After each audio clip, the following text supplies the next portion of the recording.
give the instructions to the team and move into retracting the crew access arm. So we're going to listen for a minute to the countdown net.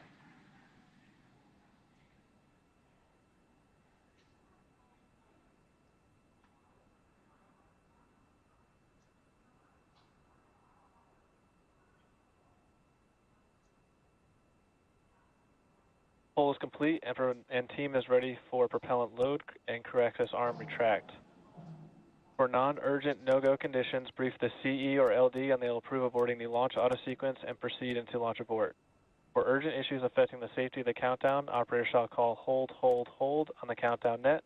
Launch control will abort the launch auto sequence immediately and proceed into the launch abort auto sequence.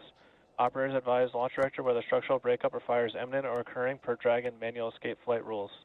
In the event of a fire alarm, key operators will man their post while the alarm is evaluated. In the event that personal safety is threatened, evacuate to the south-facing emergency exit, which leads directly outside. Launch control, you may proceed with arming the crew arm for movement.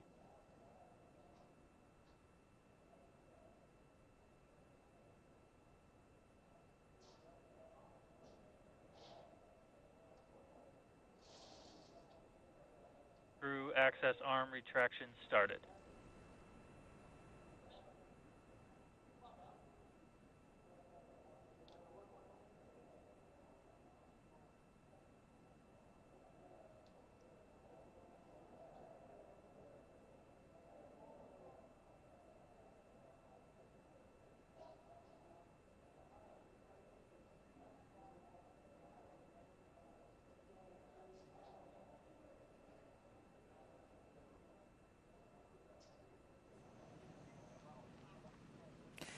There you see a live view of the crew access arm retracting away from Crew Dragon in preparation for launch. The countdown clock continues to tick, and we're now at T-minus 42 minutes and 33 seconds. We're standing by for the completion of the crew access retraction. This is one of the last major visual milestones that we'll see in preparation for liftoff. Shortly thereafter, we should hear the call out that the launch escape system is armed, and from there, we'll hear that Falcon 9 prop load has started, which is one of my favorite milestones of the launch countdown. We just saw a beautiful shot from inside the White Room as the crew arm was moving away. There it is. The capsule, you can just barely see it in the corner now of that opening where that is where the side hatch was. Where the astronauts ingress Dragon, and now you can see it continuing to swing away from the Falcon 9 rocket and Crew Dragon Endeavour in preparation for launch. That is a really cool angle.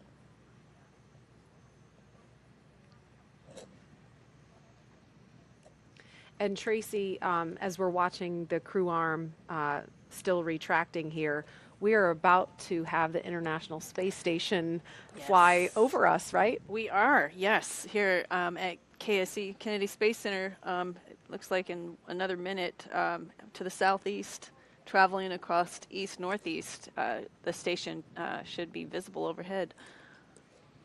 Crew access arm retraction complete. Now we just heard confirmation that the crew access arm is done retracting.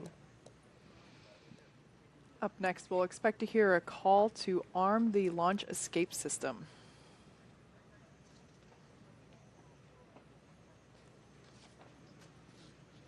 Dragon SpaceX, you are go for Section 7. Close visors and arm launch escape system.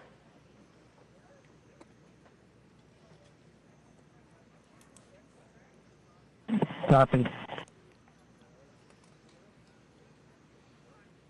SpaceX Endeavour visors are down. Copy, visors down. Okay, so the crew there reporting that they have closed and locked their visors in place in preparation for the launch escape system arming. The launch escape system is a critical safety feature. This is something that the shuttle did not have. We take very seriously the fact that the astronauts' lives are in our hands, and we take every measure possible to ensure that the crew has options and has an escape in the worst of scenarios. So this is simply a path to safety for the crew in the event that they need to depart the pad in an emergency, and also applies to aborting the mission even after liftoff and through ascent. And the Crew Dragon Endeavour actually has an enhanced abort capability now. That was one of the improvements made to this capsule after Demo 2, and it increased the propulsion system on Dragon. Launch escape system is verified armed. Okay, so that was confirmation that the launch escape system is armed, and so that is what we have to hear before fueling on the Falcon 9 rocket can begin. So we are about just under 4 minutes away from that milestone. But again, we were saying the propulsion system. Oh, there's a shot of the space station. There it is. Yeah. Everybody wave. They're waving down at us. I think they're watching right now. So they are. You know they are. Yeah. Hi guys. Hi. We see you. So that's super cool. But yeah, the abort system, it's been improved by about 10%. That's the Super Draco thrusters. There's 8 of them built directly into the Crew Dragon, and so that actually allowed for a wider margin in terms of wind speeds. So there's greater opportunities for launch. But weather not looking like much of a concern at all today. In fact, last we heard there's less than 5% chance of violation. So more than 95% go conditions, which is great. Yeah. Pretty rare for launches from here. Yes. And that launch escape system, how that works is, once the fueling begins at T-minus 35 minutes, if there's any kind of emergency, Crew Dragon can launch itself off the top of the Falcon 9 rocket, and then it would splash down under parachutes off the coast in the Atlantic, and we have rescue teams pre-positioned in the event of an emergency if that happens, which is highly unlikely, but it's something the NASA and SpaceX and Department of Defense teams practice for extensively. That launch escape system is also equipped to perform an abort after liftoff. We would call that an in-flight launch escape, and that can happen at any point throughout the ascent trajectory.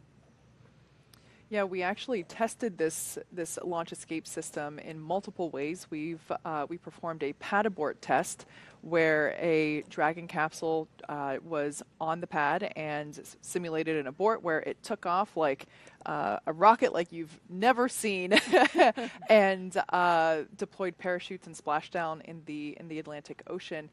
We also conducted an in-flight abort test, which was incredible to witness. I mean, it was a test unlike any other that we'd performed before, and where we launched a Falcon 9 rocket with a Dragon on top, and about 100 seconds into flight, simulated an anomaly. Dragon took off and deployed parachutes, splashed down, and so this is a system that we have tested, but never expect to utilize. Once again, the booster that you're looking at now, if you're wondering why it looks a little dirty, that is actually soot that was left from re-entry after its last mission. This particular booster supported the Crew 1 mission very recently, and we have, there we can see a photo of our Crew 2 astronauts. Actually, they're holding up their fingers because they have soot. They signed their initials, their names into the soot there in the background. So I've said before, I love the human spaceflight traditions that we have, and I think this is a new one. Tracy, you said it earlier. Yeah. We never got to draw on the shuttle before we launched, so this is kind of cool.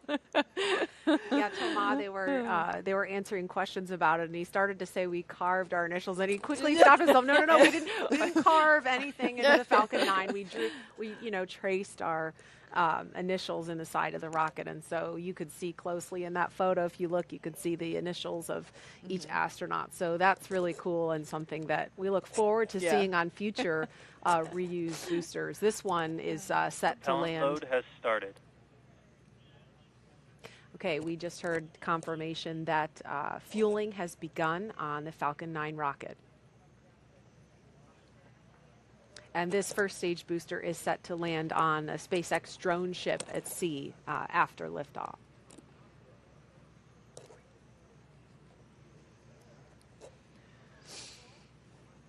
We are now at T-minus 34 minutes, 30 seconds and counting from Crew Dragon's third launch with astronauts and the first for 2021. Today begins the next 6-month rotation mission to the International Space Station.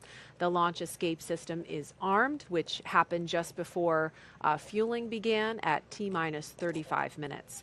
The Dragon capsule was loaded with propellants about a week and a half ago, just a few miles down the road at what we call Dragon Land. And in order to fly, Dragon needs a fuel and an oxidizer. And Kate, I'll let you talk more about the fuel. Yeah, so for that fuel, we use monomethylhydrazine, or MMH, and nitrogen tetroxide, or NTO, for the oxidizer.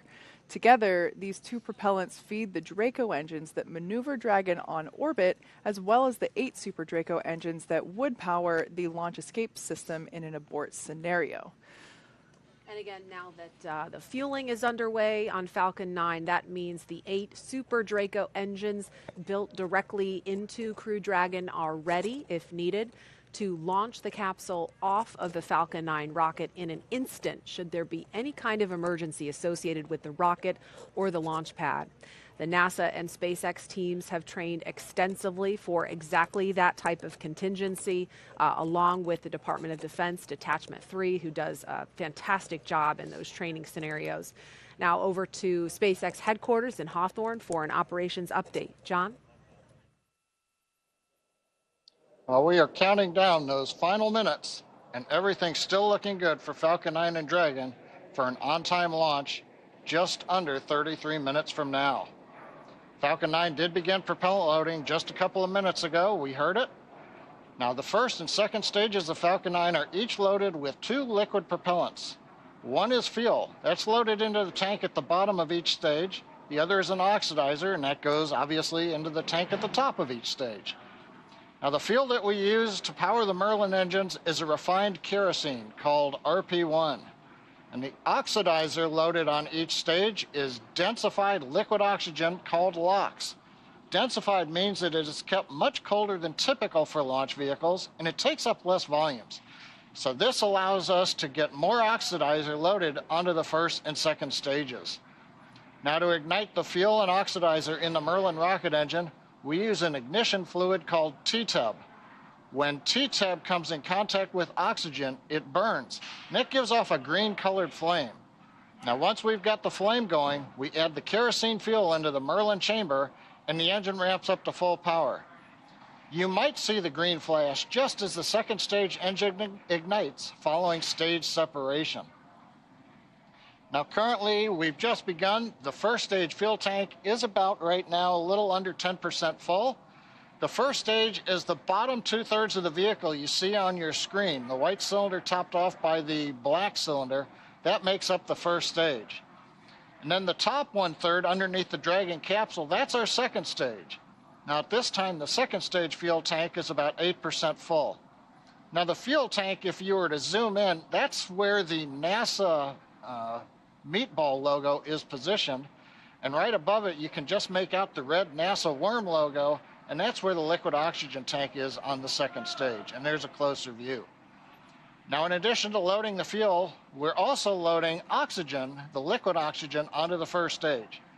We won't start liquid oxygen loading on the second stage until T-minus 16 minutes and 30 seconds. Start of stage 1 cryo. And liquid oxygen will continue loading on both stages until the last few minutes of the countdown. Helium loading into pressure vessels is also underway. We use that to pressurize the tanks in flight as the propellant is pulled out by the Merlin turbopumps.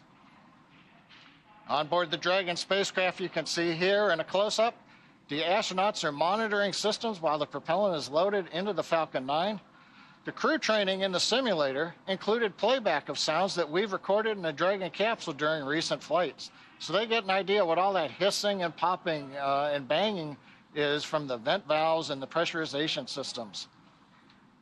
Now the range continues to report no problems. They are go to support launch.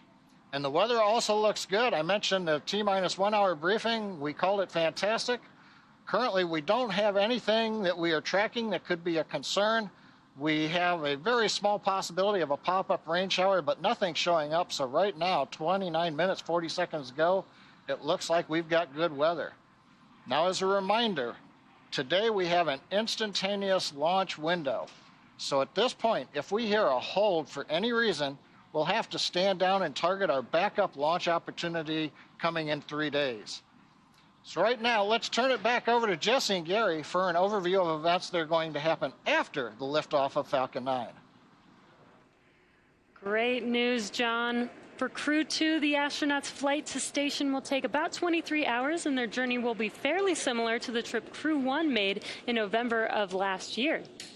All right, as we wait T0 in just about 29 minutes, the ground operations teams are doing a series of systems checks to make sure both Dragon and Falcon 9 are ready for launch. You're looking at a live view of our teams at the Cape as they prepare for liftoff. As we wait for the launch clock to hit 0, we wanted to give you an overview of what the ascent portion of the mission will look like. Once we hit T0 and a successful launch occurs, we will watch Falcon 9 and Dragon lift off from historic launch pad 39A and make their ascent.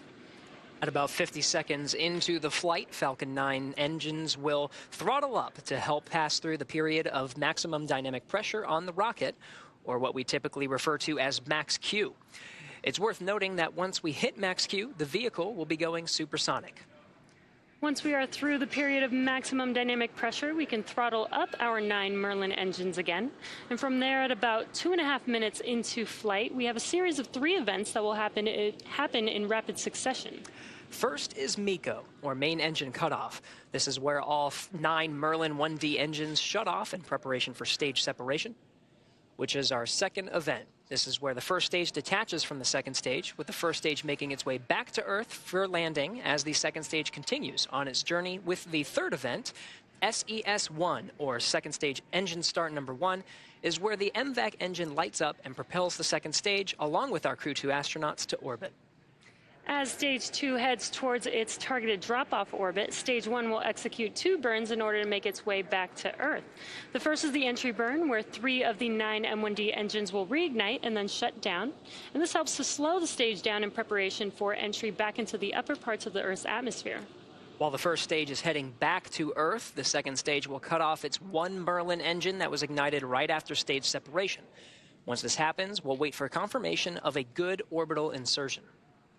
About 90 seconds after Dragon gets into orbit, Falcon 9 will land back on Earth. The landing burn is just a single engine burn, powerful enough to bring the vehicle's speed down rapidly in order to land on the drone ship about 9.5 minutes into the mission. While Falcon 9 first stage is landing, Dragon is preparing to separate from the second stage.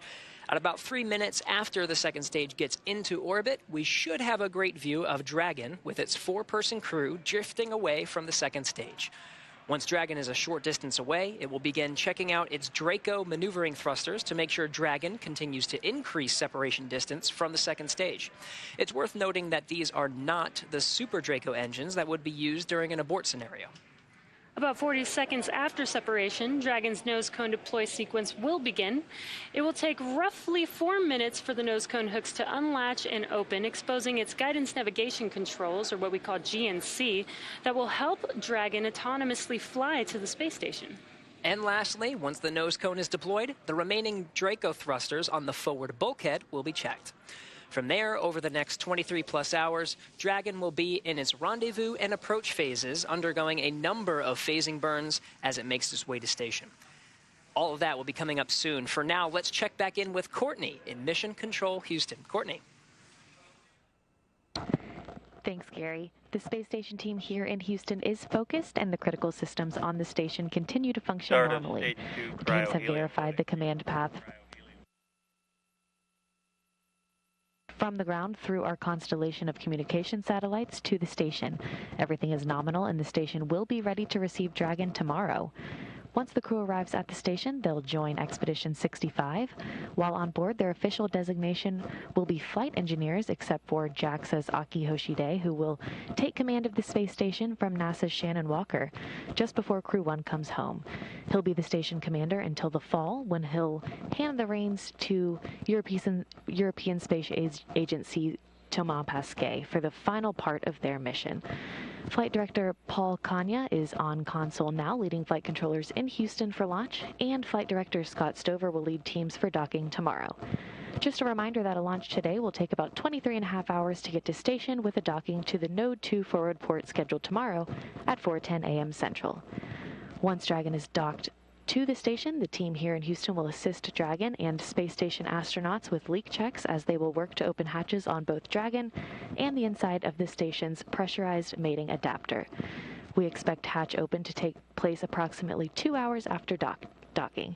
That's it for us here in Mission Control Houston. I'll send it back over to the team in Florida. Marie? All right, thanks, Courtney. You're looking live at the Falcon 9 rocket and SpaceX Crew Dragon, and we can see liquid oxygen venting off the rocket. That is normal and expected. It is now T-minus 23 minutes, 50 seconds and counting from the third astronaut launch from U.S. soil in the past year, and the first with 2 international partners aboard.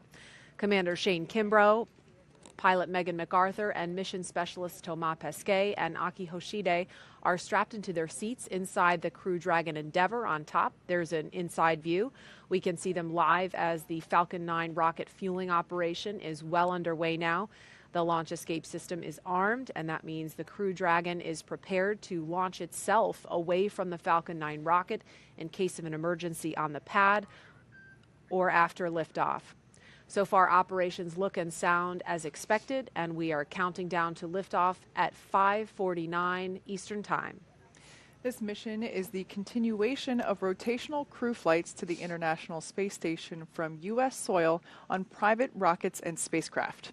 This wouldn't have been possible without the success of the NASA SpaceX Demo 2 test flight last year and the safe delivery of the Crew 1 astronauts to the space station last fall for a long-duration mission.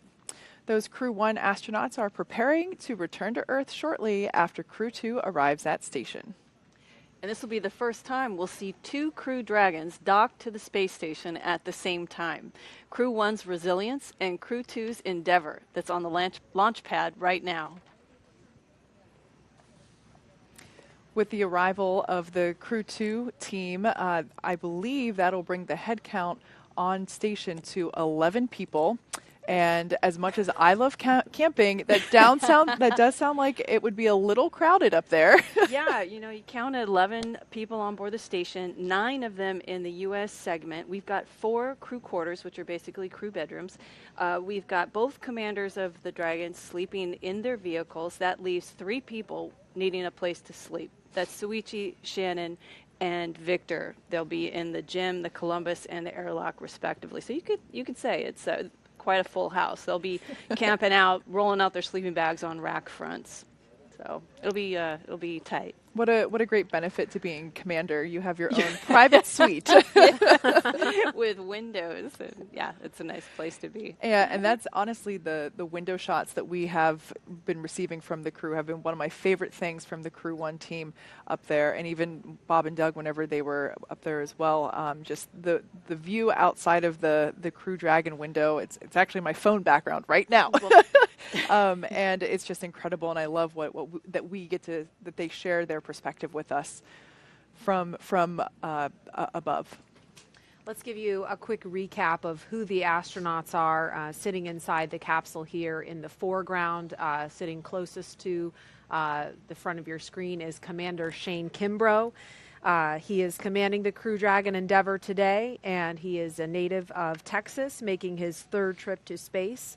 The retired U.S. Army colonel first launched aboard the Space Shuttle Endeavour on STS-126, then aboard a Russian Soyuz spacecraft for expeditions 49 and 50. Kimbrough has spent a total of 189 days in space and performed 6 spacewalks. Pilot Megan MacArthur will be making her 2nd trip to space, but her first to the space station. She was born in Honolulu. She was born in Honolulu, but considers California her home state. MacArthur served as a mission specialist aboard Space Shuttle Atlantis on STS-125, the final servicing mission of the Hubble Space Telescope. She operated the shuttle's robotic arm over the course of 12 days and 21 hours, capturing the telescope and maneuvering the crew members throughout 5 spacewalks to lengthen the telescope's life. And mission specialist Aki Hoshide is embarking on his 3rd spaceflight today. The JAXA astronaut from Tokyo previously flew on STS-124 aboard the Space Shuttle Discovery to deliver and install Japan's science laboratory Kibo.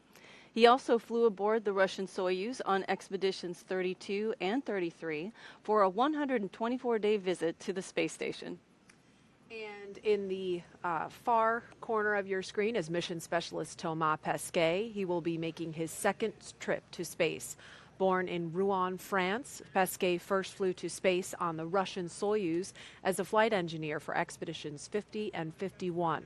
In that time, he worked on more than 50 different experiments and performed 2 spacewalks with Kimbrough to maintain the space station. He has logged 197 days in space. Pesquet will be the first European to fly in Crew Dragon, and it will be the first time a European astronaut has launched from America in more than a decade. Each of these 4 crew members will join Expedition 65 once they arrive at the International Space Station, with Aki Hoshide taking over as commander of the station right before Crew 1 departs. And as we're looking at a live view of the pad, again, fueling is underway. We heard a call out during those bio recaps that the RP-1 load is complete on the 2nd stage. And we have a really special treat if we could take a view of Bob Behnken's spacesuit. We have that in studio.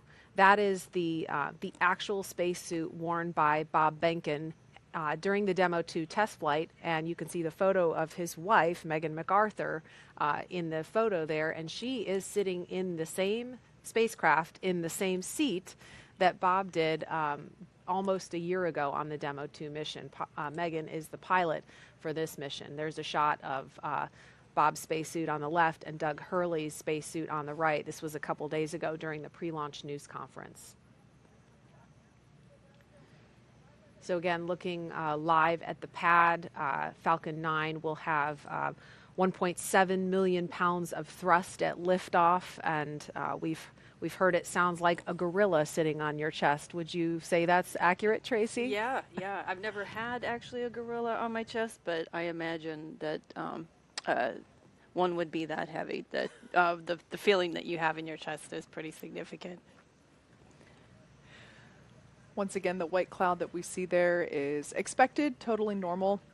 That's just the liquid oxygen vaporizing essentially as it comes into contact with this humid Florida air. As a point of reference, the liquid oxygen that we load on board Falcon 9 is super chilled to help densify that liquid oxygen. When I say super chilled, I mean really, really cold. We're talking like negative 336 degrees. So, of course, whenever it comes into ambient air, it will turn into its gaseous state. Which LOX load has started. Okay, and there we just heard the call out that 2nd stage LOX load has just begun.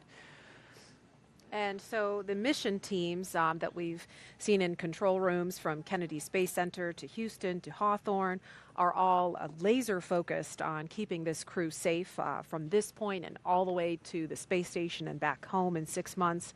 We had a chance to ask about their mindset right now from a couple of their leaders.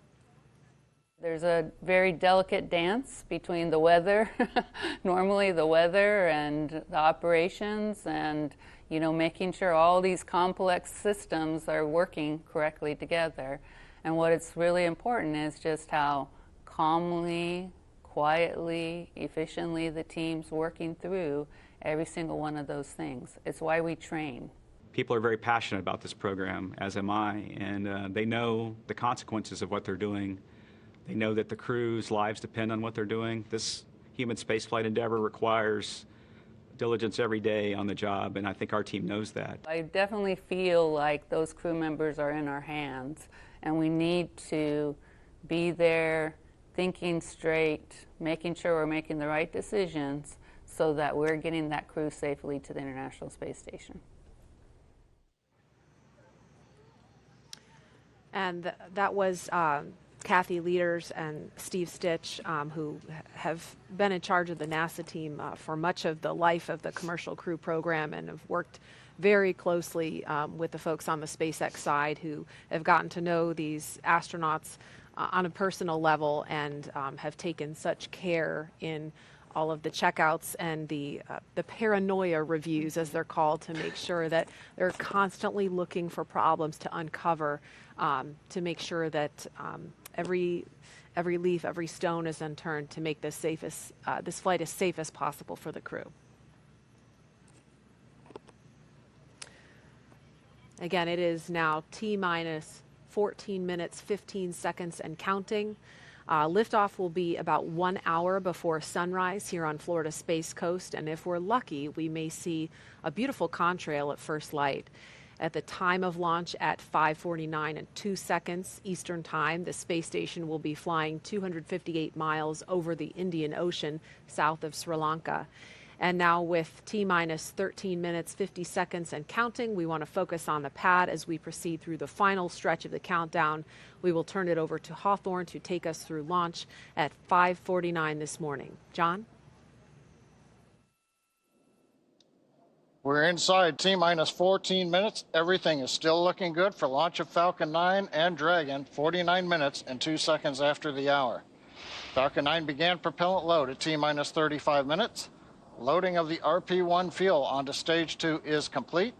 Fuel loading is continuing on the first stage. We're over half full, and it'll finish at T-minus 6 minutes.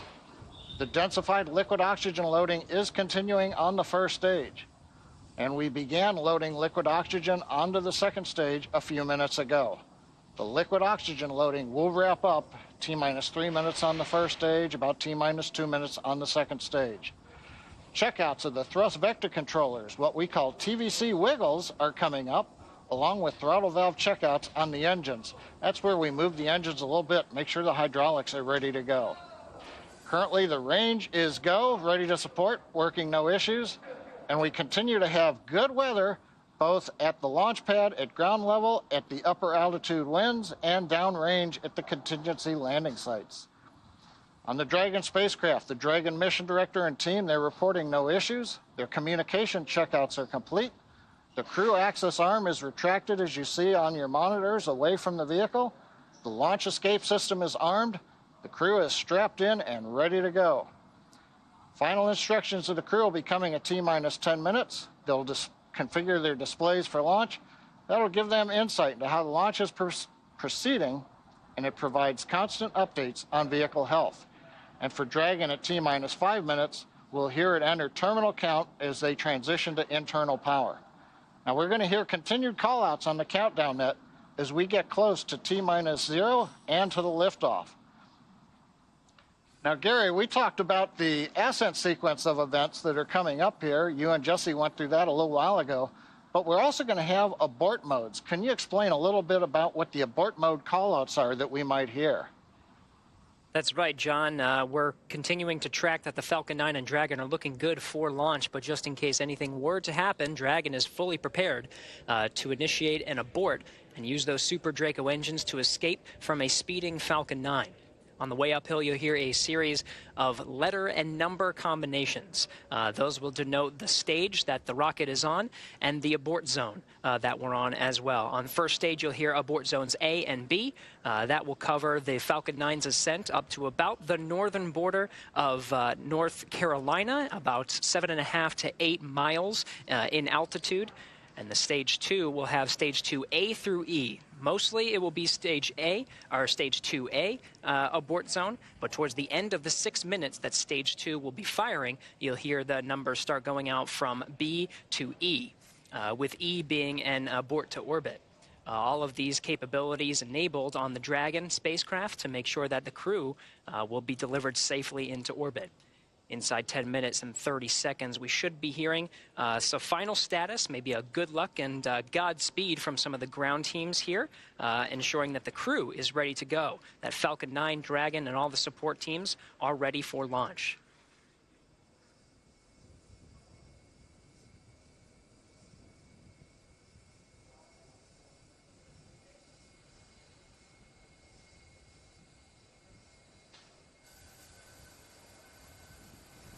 Dragon, SpaceX, confirm crew displays are configured for launch. Displays are configured for launch. SpaceX copies. Shane, Megan, Aki, Tama. We're thrilled to have crew on board Endeavour once again, and truly honored to have you all at the helm. It's been a pleasure training alongside you ahead of this historic launch. We wish you a great mission, good luck, and enjoy the ride. Thank you, Chad, Christian, Frank, and all the teams who got our crew and vehicle ready for this mission. We want to say a special thank you to our families and friends. We're incredibly grateful for your support and sacrifice during our training and our upcoming flight. Our crew is flying astronauts from NASA, ESA, and JAXA, which hasn't happened in over 20 years. We're excited to represent our nations, agencies, and all of humanity. Off the Earth, for the Earth, Endeavour is ready to go.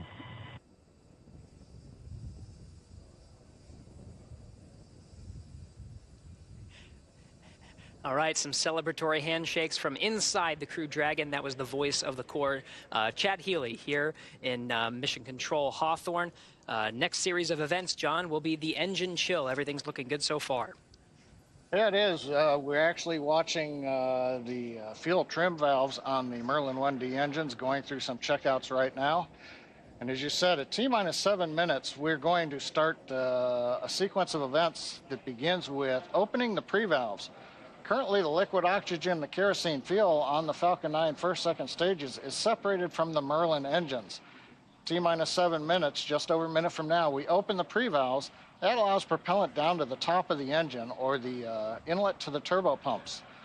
At the same time, we open up bleed valves on the turbo pumps, and that allows a little bit of that densified ultra-cold liquid oxygen to flow through the pump and to chill down the liquid oxygen pump.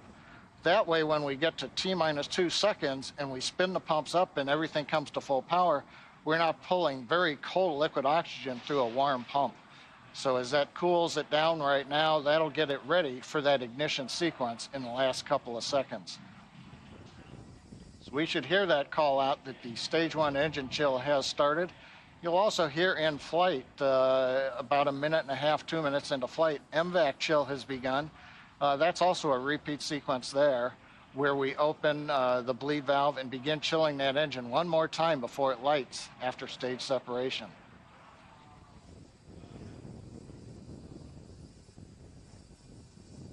Right now we're waiting to see the pre-valves come open and the chill begin. Stage 1 engine chill has started. Yep, and there's the call out. We've got indication pre-valves coming open on the engines, and we have begun to chill in the Merlin engines for flight. That's right, John. Now inside 6 minutes, 40 seconds. RP1 rocket-grade kerosene is completely filled in the second stage. We're anticipating about 30 more seconds for the first stage to be completely filled with that RP1 refined kerosene.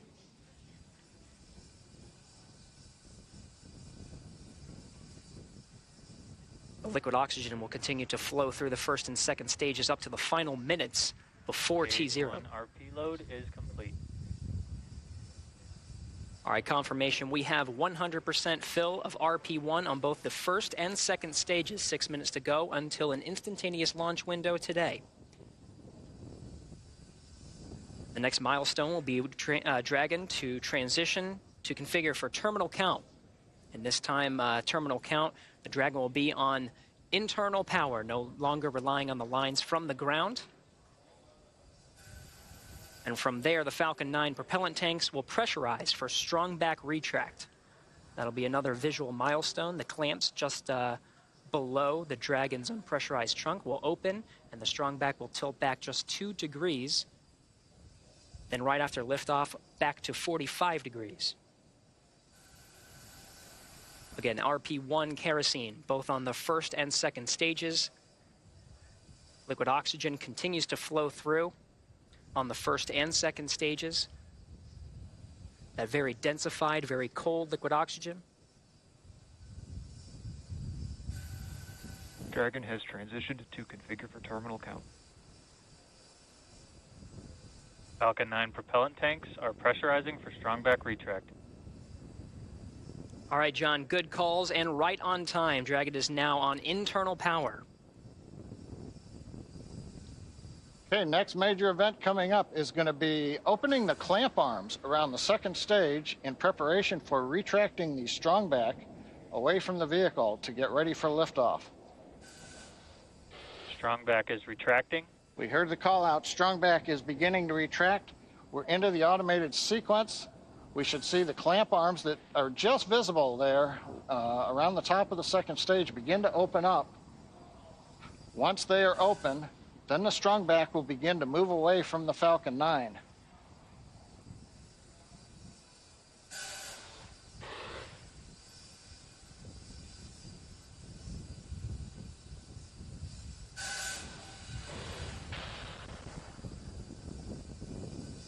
Watching the sequence, a nice view from up on top of the fixed service structure. The arms are opening. And we're beginning to recline away from the Falcon 9. We'll move the strongback 2 degrees away from the Falcon 9. That'll get it ready for liftoff. And at T0, when the flight computer commands liftoff, the hydraulics on the strongback will pull it to a position 45 degrees away from the Falcon 9, giving it the clearance for launch. So right now, the strongback is moving away. Everything proceeding nominally. It's great to hear, John. We're also anxiously awaiting the liquid oxygen complete on the first stage. Should hear that call very shortly.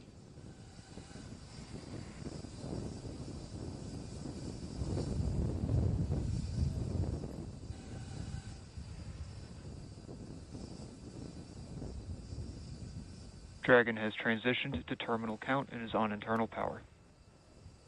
Stage 1 LOX load is complete.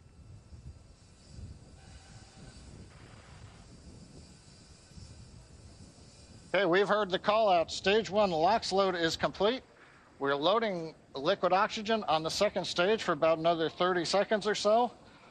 Once we get the liquid oxygen load complete on the second stage, the propellant line that runs up the side of the strongback that carries liquid oxygen, we'll vent that line down to make sure there's no liquid in it when we get to liftoff.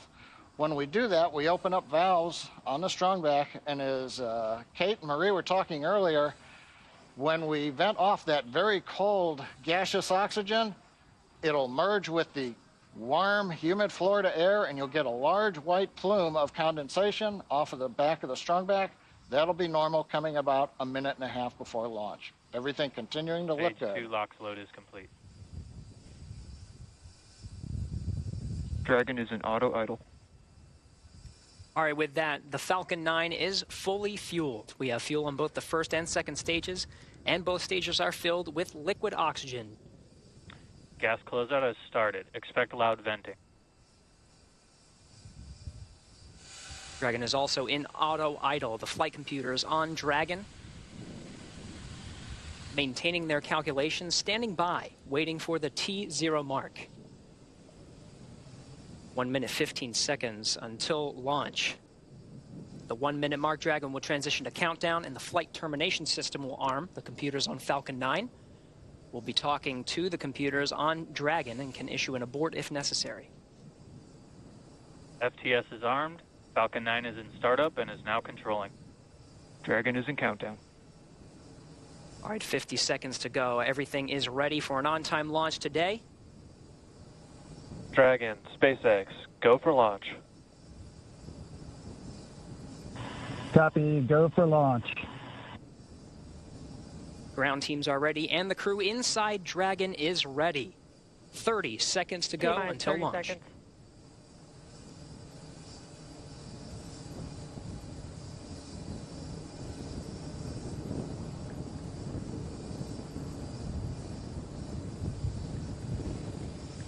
T-minus 15 seconds. 10, 9, 8, 7, 6, 5, 4, 3, 2, 1, 0. ignition, and liftoff. Godspeed, Endeavour and Crew 2. Copy, 1 Alpha. Endeavour launches once again. 4 astronauts from 3 countries on Crew 2, now making their way to the one and only International Space Station. The vehicle is pitching downrange. 9 Merlin engines on the first stage providing 1.7 million pounds of thrust. Hearing good calls on first stage performance so far.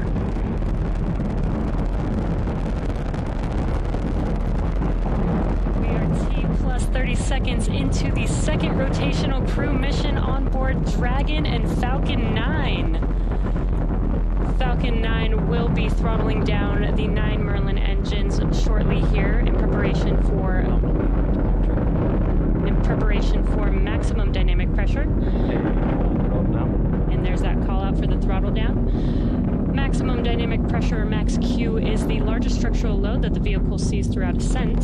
So throttling down does help us pass. Throttling down helps us pass through this period, which should be coming here shortly. Max Q. There's that call out that we have just passed through max Q.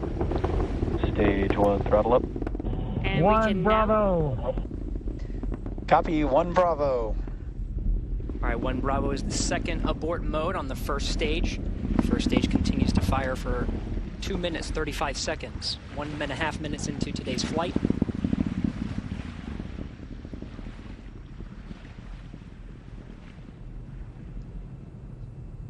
Falcon 9 now traveling at more than 1,500 miles an hour.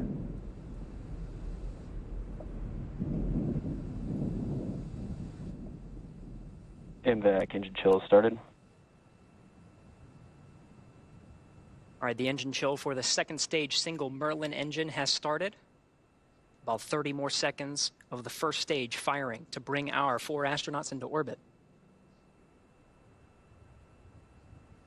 Now from here, coming up in about 20-some seconds, we're going to have 3 major milestones. We'll have shutdown of the 9 Merlin engines. We're beginning to throttle them down. We will then get stage separation. 1, throttle down. And then we will get ignition of the second stage engine to propel Dragon and the Falcon 9 second stage into orbit.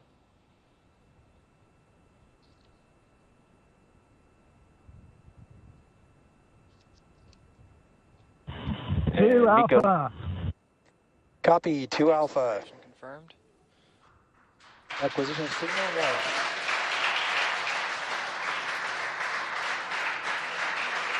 Ignition.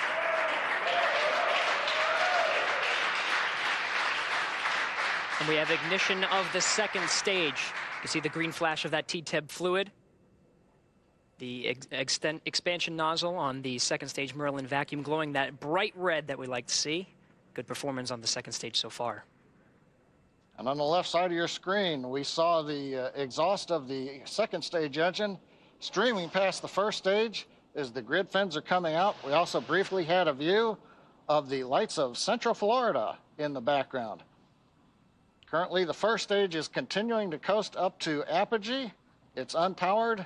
It'll reach a peak height and then begin to descend back down toward the Earth's atmosphere, where it will light 3 engines to slow down in preparation for what will be a landing burn on the drone ship in the Atlantic Ocean. You can see the grid fins are deployed right now. The first stage Dragon, pulsing. SpaceX, trajectory nominal. We're pulsing the thrusters. Signal Bermuda. Copy, nominal trajectory. And we hear a call out from the crew, nominal trajectory. So we're beginning to move the first stage into position so it can do the entry burn.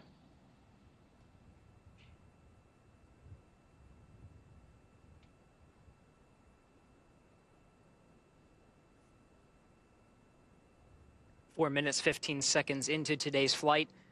Second stage propelling our 4 astronauts up the eastern seaboard. We'll continue to fire. It's a 6-minute burn to deliver the astronauts into orbit. We'll wait for a cue for good orbital insertion after that. Meanwhile, we will be hearing check-ins on the vehicle's trajectory and performance, as well as check-ins with some of the ground stations as it passes over throughout the 6 minutes of the second stage firing.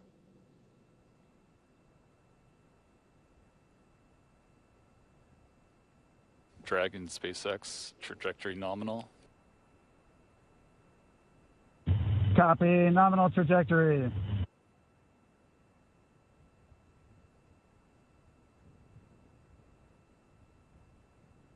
getting good views of both the first and second stage from the onboard cameras.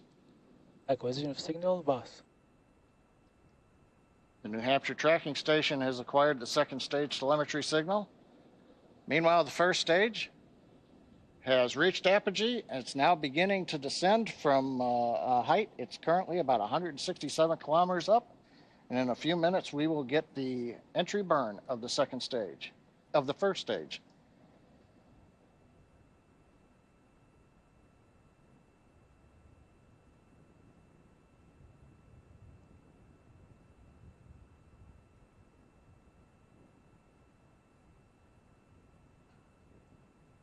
Dragon, SpaceX, trajectory nominal. Copy, nominal trajectory. Right on cue, those check-ins on the second stage performance. Once a minute, everything's looking good on that second stage. Propulsion is nominal.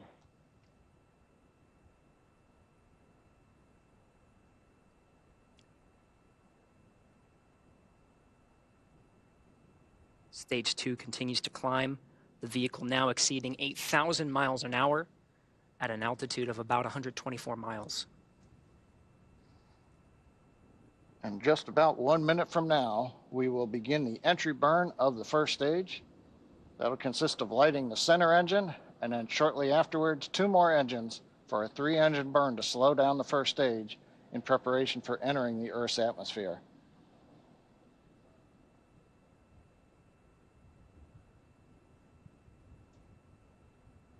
Dragon, SpaceX, trajectory nominal. Copy, nominal trajectory.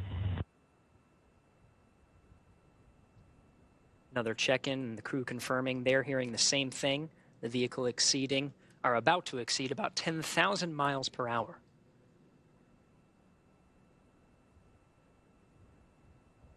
Meanwhile, first stage down at 90 kilometers, getting ready to relight 3 engines for the entry burn.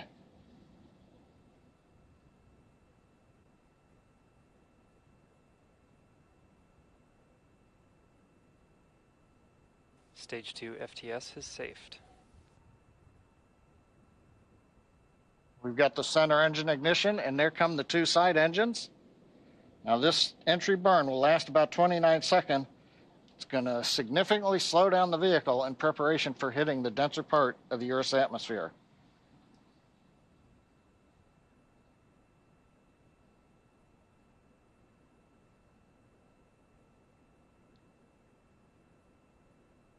Entry burn complete. We're down below 35 kilometers, continuing to look good on the first stage, heading to the Atlantic Ocean for a landing on the drone ship. While second stage is less than a minute away from cutoff.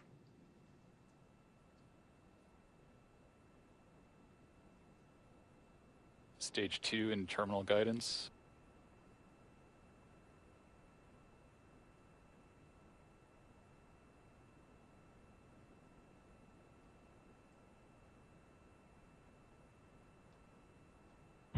Shannon.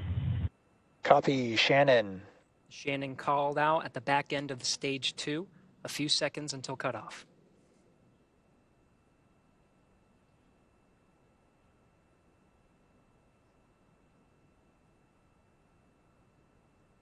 MVAC shutdown.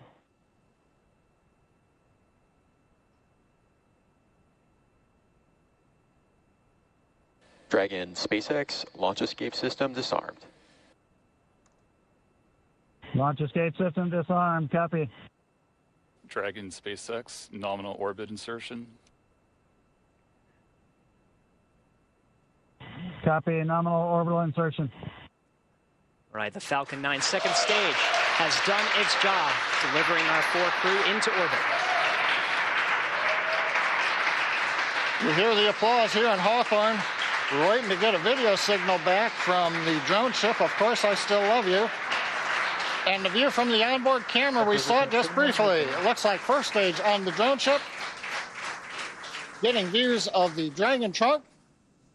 So the first stage is on the drone ship, successfully landed. And more importantly, second stage is in a nominal orbit with the Dragon spacecraft getting ready for some important events coming up, Gary. That's right. About 2 more minutes. The Dragon and the second stage of the Falcon 9 will be in a coast phase. It'll take that long until the spacecraft separates from the Falcon 9. Of course, both now in a nominal orbit. It's great to see some of the views of the Earth as it passes by over the North Atlantic Ocean.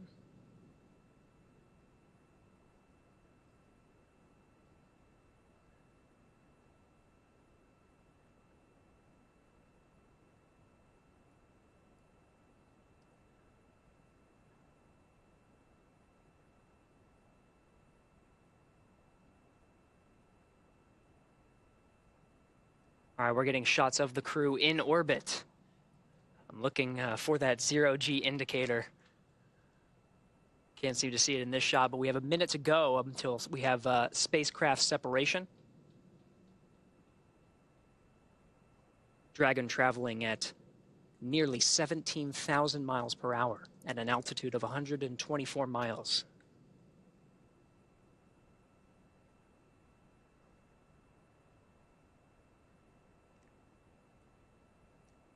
Again, the 4-person crew of Endeavour is in orbit right now.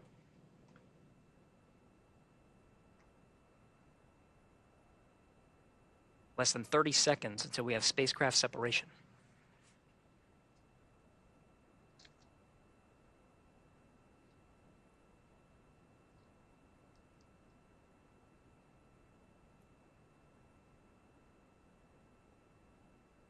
Ten seconds to spacecraft separation.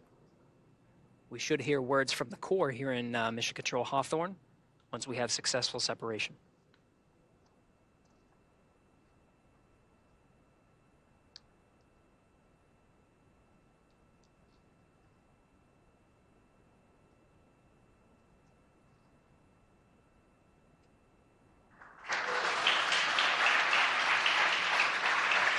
Dragon separation confirmed. Dragon, SpaceX, Falcon team wishes you a great rest of your trip. Say hi to the crew's Dragon who's waiting for us and let them know your rocket is home safe. Thanks for flying our first flight-proven, crewed Falcon 9. See you airside, Crew 2. Thank you very much. We're great. It's glad to be back in space for all of us, and we'll send our regards to Crew 1 when we get there. Thanks.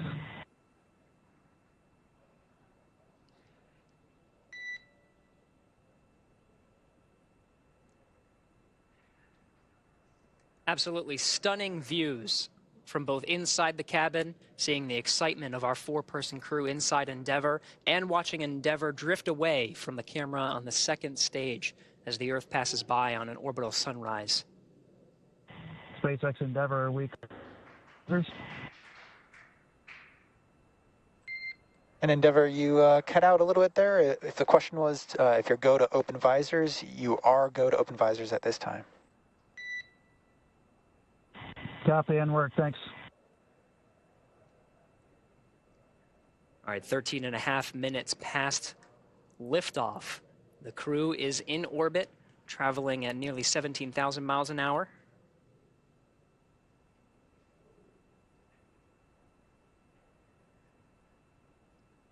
Well, Gary, I don't know about you, but that was a great countdown.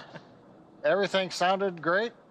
Right on time, actually a little ahead of time. Nominal dehumidifier activation and service section Draco checkouts. Got a good orbit out of Falcon 9, and first stage landed on the drone ship. And we're in the sunlight over the Atlantic Ocean with the Dragon spacecraft. All in all, a great day. I think everybody's jealous of the crew in orbit right now, John. These views, even just from the cameras, are absolutely stunning.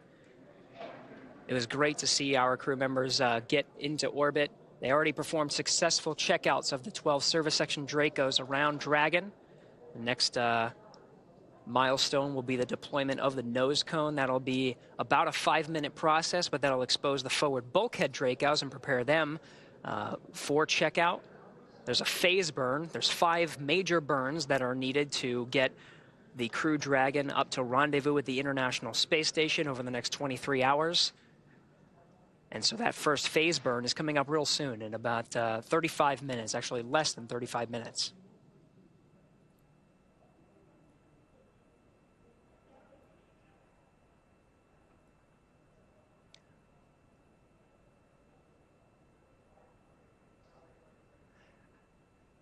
Jesse, I don't know if you could see the 0G indicator, but I was told it's a penguin. I'm trying to look for it. I'm looking for it too. Keep an eye out on that left-hand screen. Meanwhile, the Dragon is configured for a nose cone deployment. We'll stand by for when that sequence starts. The nose cone itself opens just beyond 90 degrees, about 105 degrees, to expose the forward bulkhead Dracos. Those forward bulkhead Dracos, 4 of them at the very top of the Dragon, will do the bulk of the work when it comes to firing the Draco engines for minutes at a time to increase the Dragon's speed, altitude, and phasing to catch up with the International Space Station again over the next 23 hours.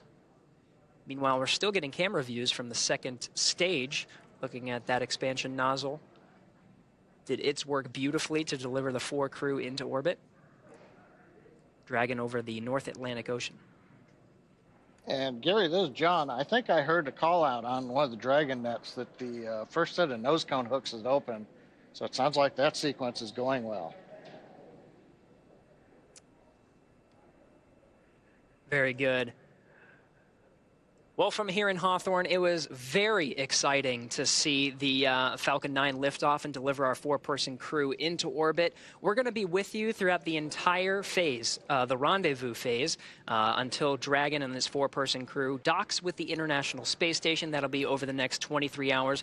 We'll bring you through some of those major burns that are happening. But I am so jealous of Marie and the group over there over at the Kennedy Space Center. You actually got to see the launch and probably feel it as well. Marie, what was that like?